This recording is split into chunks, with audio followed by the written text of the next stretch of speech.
Elote was my first restaurant, and it's sort of like my brainchild, and it serves fresh, innovative Mexican food using local products and sustainable practices. So really focusing on putting the earth and flavors and, first, and making sure that we're good stewards to our environment, but also serving healthy food.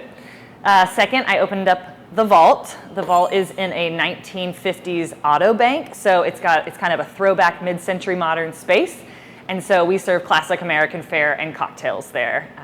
It's more American style, but kind of has a nod to the 50s.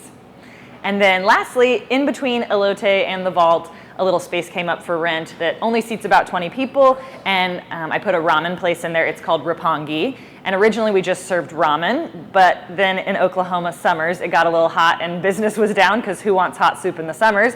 So we had to modify, and now we have kakigori, which is Japanese shaved ice. We sell banh mi, stir fry, sort of more eclectic Asian cuisine to provide food for people year-round rather than just in November and December. I was really fortunate that my building went up for sale, and it was owned by a family. And when they decided to sell the building, I was able to purchase it because I had been renting for 14 years, and thankful to the 504 loan, I was able to purchase it. It obviously took a lot of hard work and support from my community and bankers, for that matter, but yeah, now I own property in downtown Tulsa, which apparently no other woman does, so it's pretty cool. Whenever there wasn't a lot of business in downtown Tulsa, because my first restaurant opened 14 years ago, and that was when all the streets were one-way streets, there wasn't a BOK center, and so I really had a hard time getting people downtown because there was this idea that downtown was scary and nobody was down there. So I had to put on all these festivals and try and attract people.